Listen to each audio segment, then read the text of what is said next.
सुप्रभात।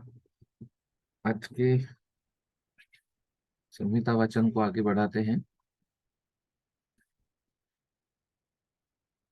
ओम त्र्यंबकं यजामहे सुगंधिं पुष्टिवर्धनम् उर्वारुकमिव बन्धनात् मृत्युर्मोक्षीयमामृतात्।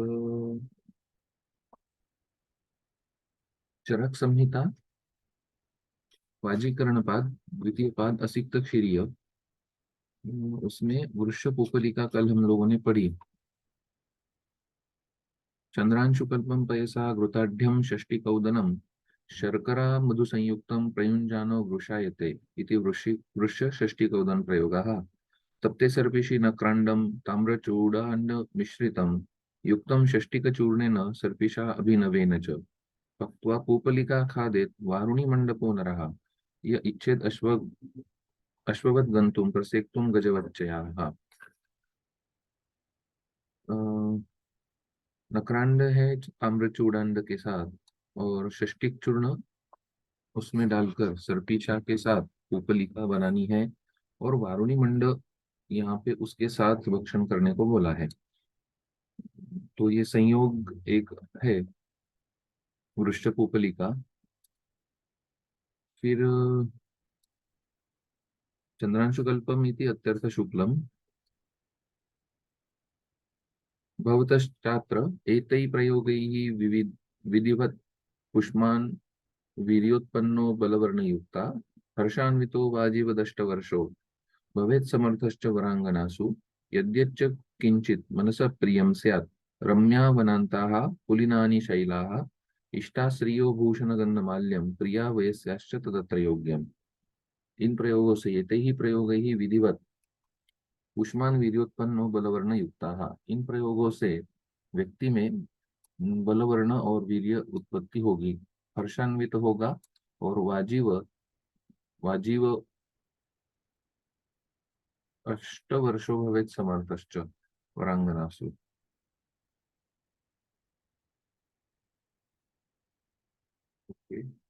वाजीवत अष्टवर्षो समर्थश्च वरांगनासु यद्यच्च किंचित मनसा प्रियं स्यात् रम्यावनान्ता पुलिनानि शैलाः इष्टास्यभूषणगन्धमाल्यम् अत्र योग्यमिति वृक्ष प्रयोग समर्थम। उपसंहार किया है अध्याय का। उसके बाद तत्र श्लोकः असिक्त क्षीरी के पादे ये योगा परिकीर्तिताः अष्टाव अपत्य काम ही प्रयोज्य पौरुषार्थी भी अष्ट योग यहाँ पर कहे गए हैं। तो ये पौरुषार्थ जिनको चाहिए, पौरुष जिनको करना है, पौरुष का मतलब यहाँ पर अच्छे कार्य का भी होगा और कोई कार्य में उत्साह, ये हमने वाजीकरण की मीनिंग में स्टार्ट में ही ध्यान में लिया था। तो वो याद रख के वाजीकरण पाद पढ़ेंगे। इति अग्निवेश कृते तंत्रे चरक प्रति संस्कृते चिकित्सा स्थाने वाजीकरण अध्याये आसिक्त क्षीरिको नाम वाजीकरण पादो द्वितीयः। इति श्री चक्रपाणि दत्त विरचितायाम् आयुर्वेद दीपिकायां चरक तात्पर्य टीकायां चिकित्सा स्थाने वाजीकरण अध्याये आसिक्त क्षीरिको नाम वाजीकरण पादो द्वितीयः। तो इस तरीके से ये असिक्त क्षीरिय द्वितीय पाद यहाँ पर समाप्त होता है। तृतीय वाजीकरण पाद माशपर्ण तृतीयो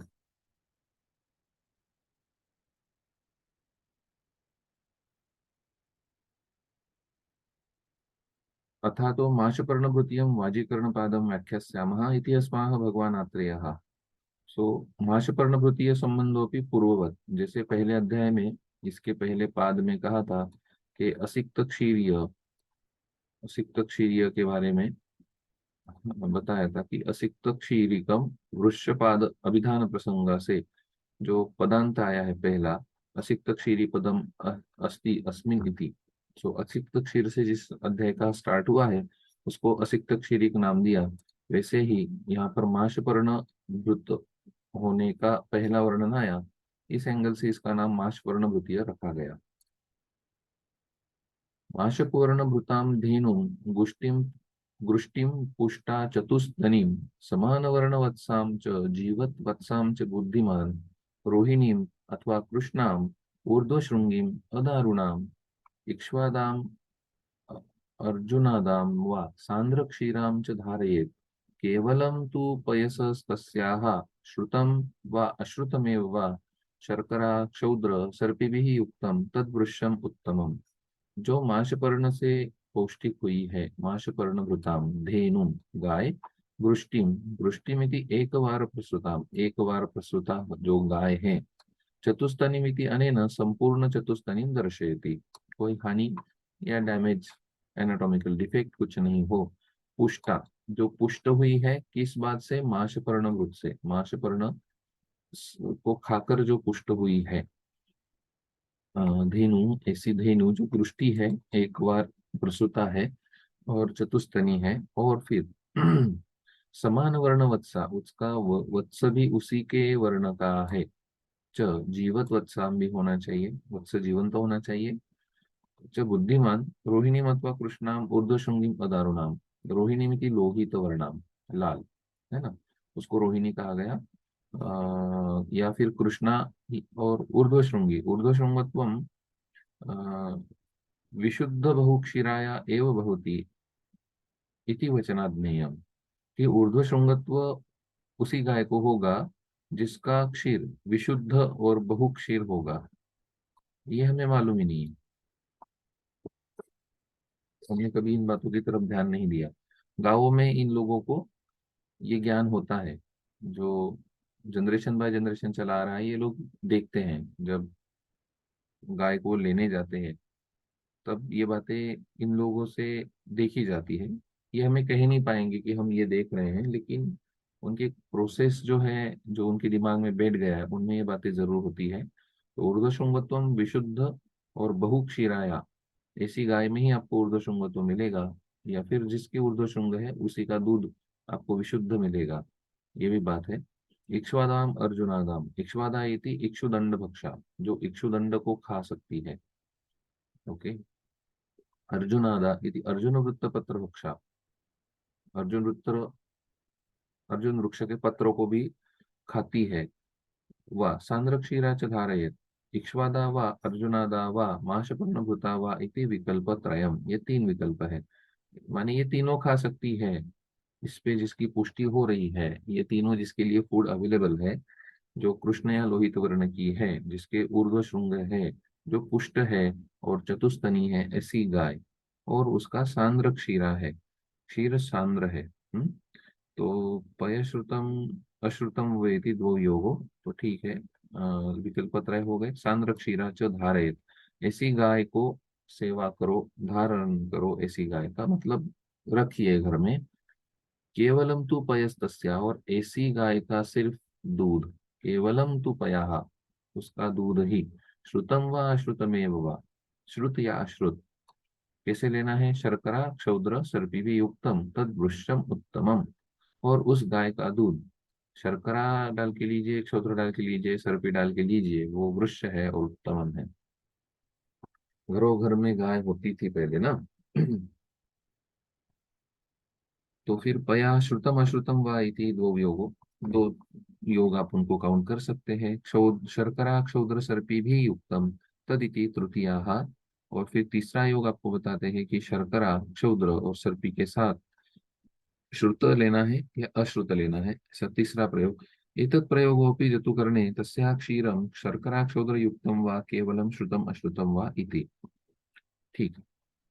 तो वृष्टि क्षीर का पहला प्रयोग माशपर्णभूता धेनु का बताया।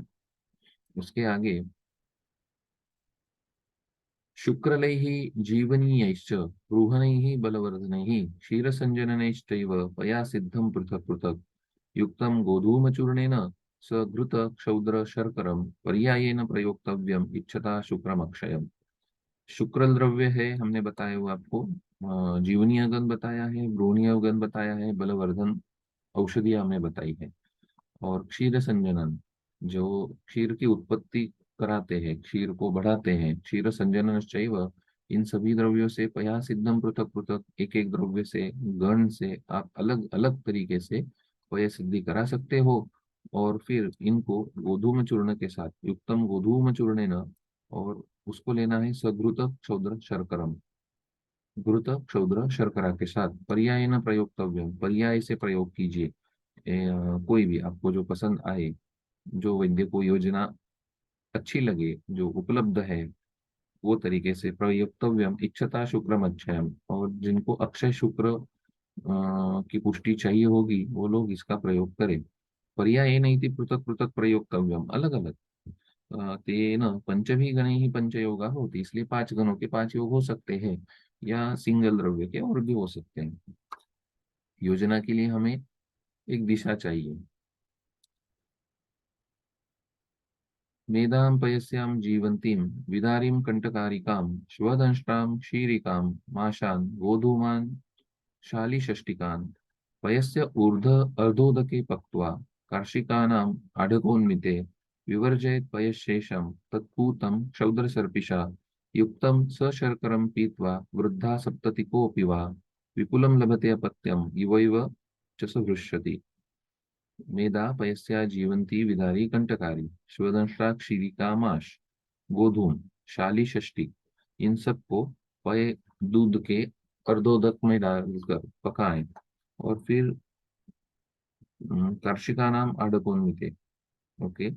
विवर्जित पय शेषम, दूध बचे तब रोकिए, और फिर उसको छान के क्षौद्र सर्पी के साथ युक्तम स शर्करम पीतवा, शर्करा डालकर पीजिए।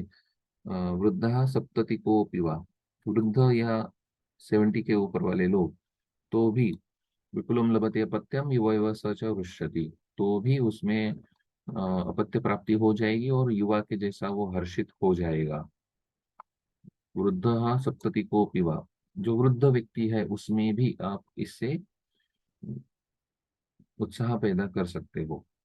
विवर्जयत इति मेधादि कल्कम वर्जयत, वृद्धा सप्तते अर्वाग इति नियम, जो 70 के पहला है उसके लिए वृद्ध वचन लगाया। 60 ईयर्स का जो बूढ़ा होगा उसको वृद्ध कहा है। और सप्तति के ऊपर वाला अलग से बता दिया। सप्तति कस्य तु यद्यपि शुक्र निवृत्ति उक्ता तथापि वृक्ष प्रभावात भवति इति विज्ञेयम्। शारंगधर संहिता में 10-10 ईयर्स के क्षय बताए गए हैं। तो ऐसे 70 ईयर्स में 7 धातुओं के क्षय है विपरीत दिशा में। तो वो रेफरेंस के एंगल से, तो शुक्र निवृत्ति ही उगता 70 ईयर्स में शुक्र धातु का नाश हो जाता है शरीर में, या क्षय हो जाता है, ऐसा जो रेफरेंस है उसके अकॉर्डिंगली बताते हैं कि यहाँ पर फिर भी जो शुक्र उत्पत्ति बताई है वो वृक्ष प्रभावात है, क्योंकि प्रभावस्तु अचिंत्य वीर्यः, कि आप जो ध्यान में नहीं ला सकते, जो जस्टिफाई नहीं कर सकते, ऐसा कार्य जब होता है तो प्रभाव के अंदर आता है। मंडले ही जात रूपस्य तस्या एव पयश्रुतम अपत्य जननम सिद्धम स घृत क्षौद्र शर्करम। तो मंडली जात रूपस्य तस्या एव पयश्रुतम, तस्या एव इति माश पर्ण भूत धन्वा। ओके। जो गाय है उसी का ही जात रूपस्य इति सुवर्णस्य मंडल रूपा आकृति, सुवर्णस्य प्रभावात वृक्ष प्रयोगोपकारिणी भवति इति वचनाध्ययम्। ओके। तो मंडल यानी सुवर्ण, सुवर्ण की मूर्ति बनाई जाए गाय की, और तस्या एव पयश्रुतम, और वो गाय की मूर्ति को या मंडल जात रूपस्य। ओके, कॉइन जैसा, सुवर्ण का कॉइन भी समझ सकते हैं। तो उस जो माशपर्णभृतीय गाय है उसके पय को वो सुवर्ण का पिंड या जात या वेढ़नी कहते हैं हम लोग, ऐसा जो डालकर उबाला जाए तो फिर भी वो अपत्य जननम सिद्ध हो जाएगा सघृत क्षौद्र शर्करा के साथ। माशपर्णभृता।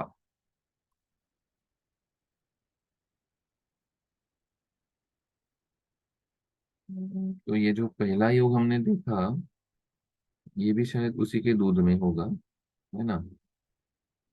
पहला ये वृष्टि क्षीर वाला हमने देखा था, उसी को शुक्रल ब्रूहन जीवनीय क्षीर जनन इन द्रव्यों से सिद्ध किया जाए, उसी दूध को गोधूम चूर्ण के साथ लिया जाए उसी को सिद्ध किया जाए, ये भी मीनिंग हम लोग ले सकते हैं। क्योंकि माशपर्णभृति अध्याय का ही नाम है, तो उसके ही योग ये सभी हो सकते हैं। फिर आगे चलते हैं। मंडली जातरूक से हो गया।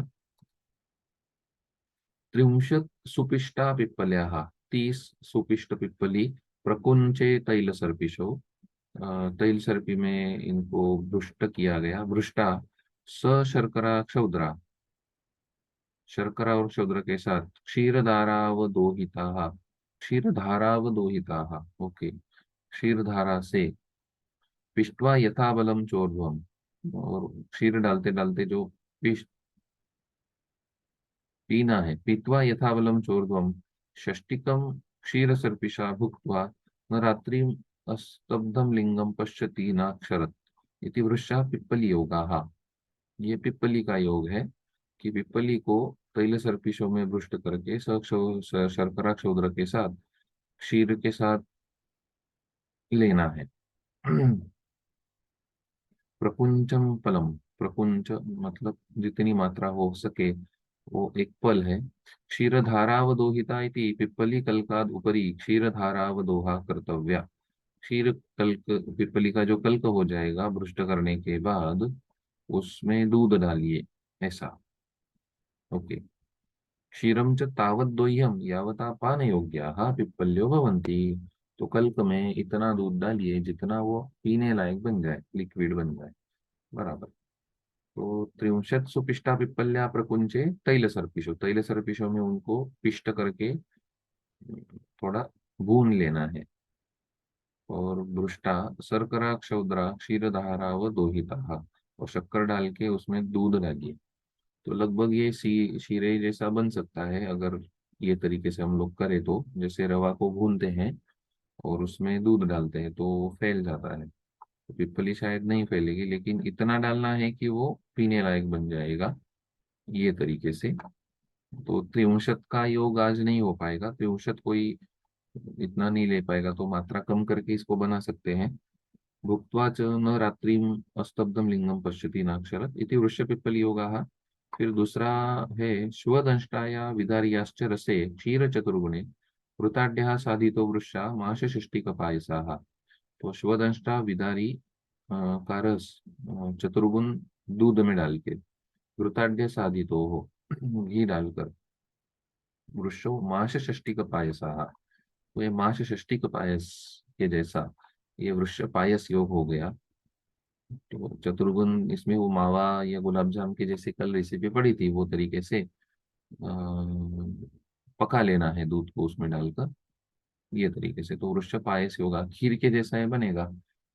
रस में दूध डाला और उसमें घी डाला है और साधित किया है, तो थोड़ा गाढ़ा बन जाएगा खीर के जैसा। तो ये पायस योग हो गया। जो घर पे खीर बनती है वो उसमें अगर हम लोग ये चेंज कर पाए ये तरीके से, तो जरूर ये बनेगा। अदरवाइज क्या होता है कि दूध में बाहर का बाजार का मेवा जो मिलता है उसका सोर्स पता नहीं होता है, बहुत सारा उसमें कंटेमिनेशन आजकल मिलता है, उससे ज्यादा बीमारियां होती है। और फेस्टिव सीजन्स में जो घर में पायस वर्ग के जो स्वीट्स बनते हैं ये सभी गड़बड़ करते हैं फिर, और फिर उसके बाद फेस्टिव सीजन के बाद बीमारियां मिलती हैं। तो ऐसे पायस अगर हम लोग बनाएं तो जरूर ही सबके लिए अच्छा साबित होगा। आहार कल्पना में आजकल जरूर है ही, क्योंकि ब्रूहन है। उसके आगे फिर से वृक्षकुकुली का योग बताते हैं कि फलानाम जीवनीय नाम स्निग्धा नाम रुचिकारी नाम, जो जीवनीय फल है, स्निग्ध है, रुचिकर है, कुड़व चूर्णिता नाम, उनके एक कुड़व मात्रा में चूर्ण ले लीजिए। और आत्मगुप्ता, सॉरी, कुड़व चूर्णिता नाम से स्वयं स्वयं गुप्ता गुप्ता फल से, स्वयं गुप्ता के फल, कुडवश्चैव माषाणां द्वौ द्वौ च तिलमुद्गयोः गोधूमशाली शालीचूर्णानां कुडवाः कुडवो भवेत्, सर्पिषाः कुडवश्चैकस्तत् सर्वं क्षीरमर्दितं पक्त्वा पूपलिका खादेत्, भव्याः स्युः यस्य योषिताः। तो जीवनीय फल स्निग्ध रुचिकारी, वो कुडव एक मात्रा में चूर्ण लेकर, स्वयं गुप्ता के फल भी एक कुडव में माश के 2 और तिल मुद्ग के 2, गोधूम शाली चूर्ण के कुड़व कुड़व, एक कुड़व गोधूम एक कुड़व शाली, मतलब वो सम मात्रा में आए। और फिर सर पे भी एक कुड़व, माने उतना ही घी। ऐसा करके जो लोट बनाया जाएगा, लोट मतलब आटे का, आटे को गूथा जाएगा दूध डालकर, पानी नहीं डाला है, दूध डालकर। और उसकी जो पुपली का बनाएंगे रोटी, तो ये वृक्ष रही जाएगी। फलानाम इत्यादि फलानाम इति जीवनीयानाम इत्यादि भी त्रिभिः जीवनीयानाम स्निग्धानाम रुचिकारिणाम प्रत्येकम अभिसंबंधित है। तो फल कौन सा होगा? स्निग्ध फल भी हो सकता है, रुचिकारी फल भी हो सकता है, और जीवनीय फल भी हो सकता है। जीवनीयानाम इति षट कषाय वर्गोक्तानाम जीवक ऋषभ जीवक ऋषभादीनाम दशानाम। जीवनीय का हमने बताया है षड्विरेचन शताशीति में। स्निग्धानाम इति स्नेहोपगानाम, स्नेहोपग जो है मृद्विकादीनाम दशानाम सप्तक कषाय वर्गोक्तानाम। मृद्विकादि जो स्नेहोपगण हमने बताए हैं, सप्तक कषाय वर्ग, सप्तक कषाय वर्गोक्तानाम, इसका मतलब सप्तक कषाय वर्गोक्तानाम क्या है? संविधा में देखिए अगर मिलता है तो। तथा रुचिकारी नाम इति चतुष्क कषाय वर्गोक्तानाम अम्रादीनाम, चतुष्क कषाय वर्गोक्त रुचिकारिणाम अम्रादीनाम हृदयानाम दशानाम इति। येषां जीवनीय प्रभुतानां फलानां चूर्णितानां मिलित्वा कुडवो ग्राह्याः। तो इन सब फलों के चूर्णों को मिलकर सर्वग्रह राशि एक कुडव की, परिग्रह सिंगल का होता है, ये सर्वग्रह राशि होगी। अन्यत अतिरोहितार्थम तथा ही अयम प्रयोगो जतुकर्णे च पठ्यते। द्राक्षा खर्जूर माशा माश अजडा गोधूमशाली घृतानाम कुडवाहा तिलमुद्गो द्विकौडविको चूर्णयित्वा इत्यादि। ये जतुकर्ण ने भी इस योग को बताया है। लेकिन पुपलिका का योग है, तो कहा ना, हम लोग आहार कल्पना के बहुत नजदीक जाते हैं, और अच्छी अच्छी आहार कल्पनाएं वृक्ष योग में काउंट की गई है। ये हमारे लिए इम्पोर्टेंट है यहाँ पर। और ये सभी वृक्ष है, ये बात फलश्रुति हर बार वो बताते नहीं बैठे हैं। घृतम शतावरी गर्भम क्षीरे दशगुणे पचेत शर्करा पिप्पली क्षौद्रयुक्तम तद्वृक्षम उत्तमम इति वृक्षम शतावरी घृतम। घृत को शतावरी गर्भ के साथ, अभी शतावरी गर्भ का मतलब शतावरी मूल होगा। क्षीरे दशगुणे पचेत, घृत शतावरी का कल्क, और दशगुण क्षीर, दशगुण होगा शतावरी के कल्क से दशगुण, और क्षीर से दशगुण, सॉरी, शतावरी के दशगुण घृत और घृत से दशगुण क्षीर, ऐसा होना चाहिए। शर्करा पिप्पली क्षौद्र युक्तम तद वृक्षम उत्तमम, और ये घृत जो बन जाएगा, ये शर्करा पिप्पली और क्षौद्र का प्रक्षेप उसमें है, तो ये वृक्ष हो जाएगा। घृतम शतावरी इत्यादौ शर्करादीनां प्रक्षेप्यानाम अन्यतो दृष्ट न्यायाद अघृतात्पादिकत्वम। तो हमने अलग जगह पे जो बोला है कि स्नेहपाक जब कर रहे हो तो कल्क द्रव्य 1/4 होंगे स्नेह के, और जो क्वाथ द्रव्य या लिक्विड द्रव्य होंगे वो घृत से 4 गुना होंगे। ये तरीके से आप जो कल्क ले रहे हो शर्करादि या शतावरी गर्भ का, उससे 1/4 होगा। तो शतावरी घृत का बहुत सारा यूज होता ही है, लेकिन कंपनीज दूध में पका के देती है क्या, ये हमें मालूम नहीं, इसलिए वैद्य को ये स्वयं बनाना चाहिए। और कोई कंटेंट ज्यादा नहीं है, शतावरी इजीली अवेलेबल है, बस घृत कल्पना लगा देनी है, घर पे भी लगा दी। लेकिन सिर्फ जमदग्नि सर जो कहते हैं कि आप घृत पाक करते वक्त या तैल पाक करते वक्त एक ही दिन में पाक ना करें, उसको रोक दे, 2-3 दिन तक, 4-5 दिन तक अगर आपको पॉसिबल है तो उसको चलाएं, थोड़ा चलाएं थोड़ा रोके। तो क्या होगा कि उसका अधिवास बढ़ेगा द्रव्यों के साथ, और उतनी ज्यादा से ज्यादा कार्यकारिता स्नेह में उत्पन्न होगी। ये उनका दृष्टिकोण उसके पीछे रहता है।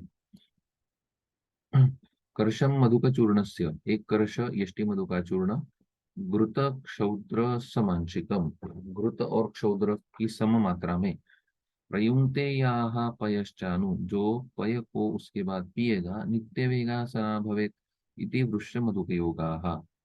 तो कर्षाणाम इत्यादि कांताः पंचदश प्रयोगाः।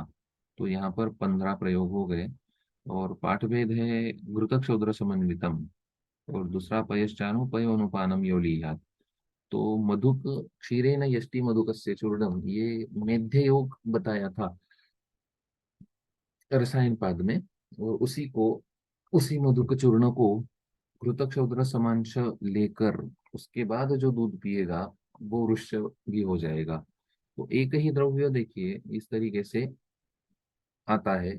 इसलिए वही बात है कि आप कंफर्म नहीं कह सकते कि ये पूरा वृक्ष योग है या ये पूरा रसायन योग है। तो कुछ भी हो, हम कहीं से भी शुरुआत करें, हमें करना है।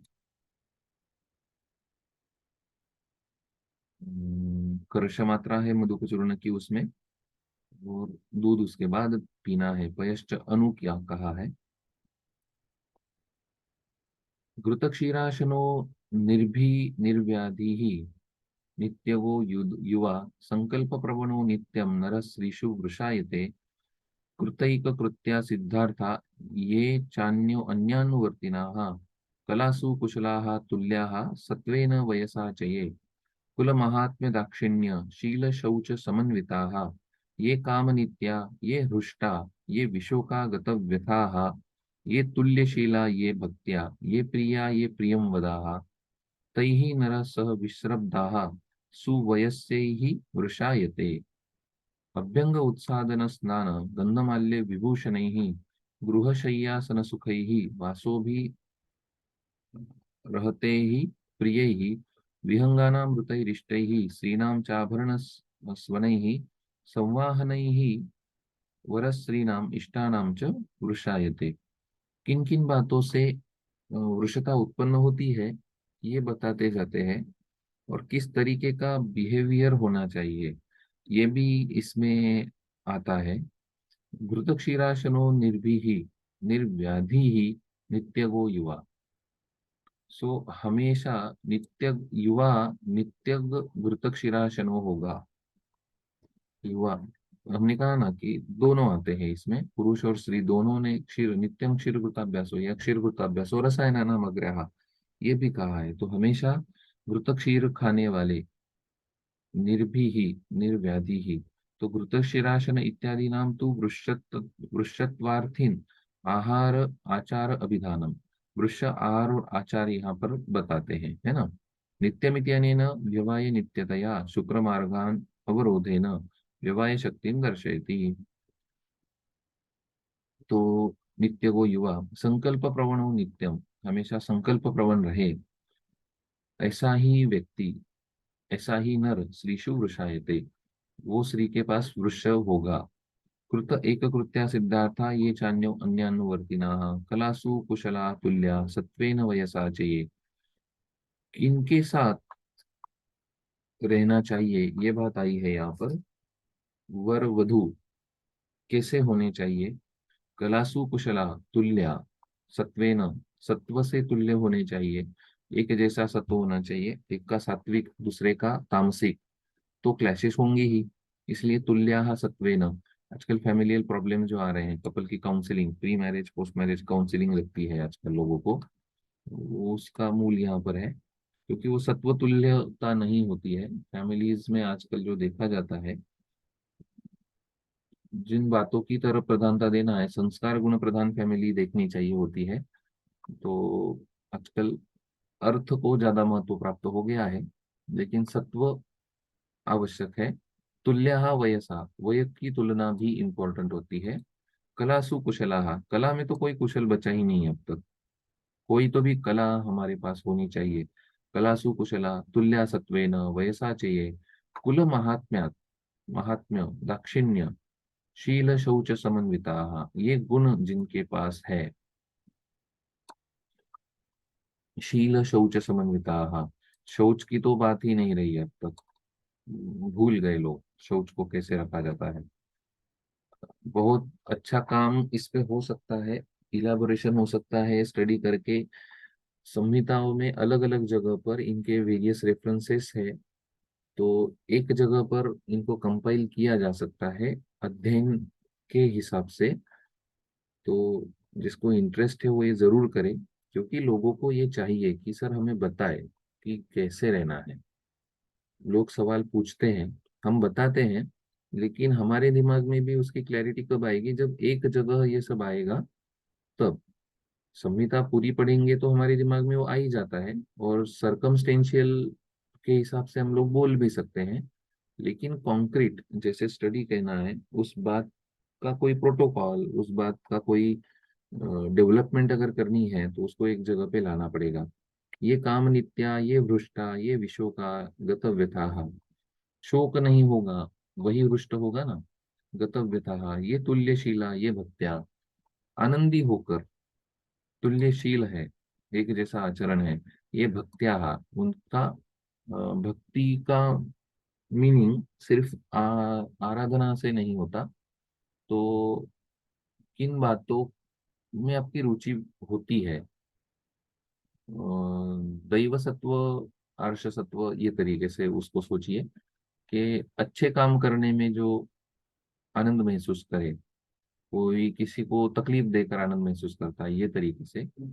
ये प्रिया, ये प्रियम वदाहा, जो खुद प्रिय है और दूसरों को प्रिय लगते हैं। तै ही नरा सह विश्रब्धा सुवयस्से ही वृषायते, तब ही वो वृषता आएगी। अभ्यंग, उत्सादन, स्नान, गंध, माल्या, विभूषण ही, ये भी उसमें कंट्रीब्यूटिंग फैक्टर्स है। ये भूल जाते हैं लोग, अभ्यंग का तो नाम ही नहीं कोई लेता है। अभ्यंग तो दिनचर्या में है, वो दिनचर्या वाला अभ्यंग के बाद यहाँ विशेष रूप से वृषता के लिए अभ्यंग कहा। उत्सादन, स्नान और गंधमाला, विभूषण, गृहशय्यासन सुखैहि, वासो भी अहतैहि प्रिय, अच्छे कपड़े, ये सब आता है। लेकिन आजकल इन बातों का इम्पोर्टेंस कोई कंसिडर नहीं कर रहा है। बताना पड़ेगा हमें लोगों को। विहंगानाम मृतैरिष्टैहि श्रीराम च आभरण स्वनैहि, श्रीराम च आभरण स्वनैहि, स्त्रियों ने जो आभरण पहने हैं, गहने जो बोलते हैं हम लोग, उनका स्वन ही, आवाज। छोटी छोटी बातें हैं लेकिन इम्पोर्टेंट होती है।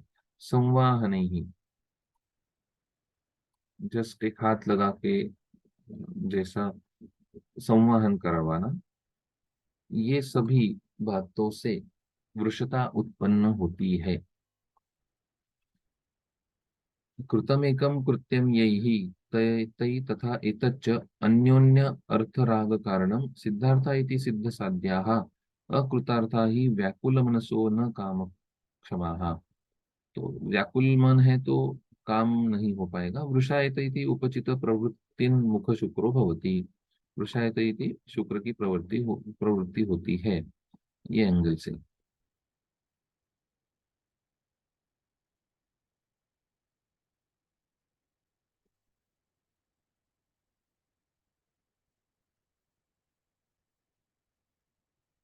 मत्त चरिता। तो ठीक है, आज रुकते हैं यहाँ पर, आगे कंटिन्यू करेंगे।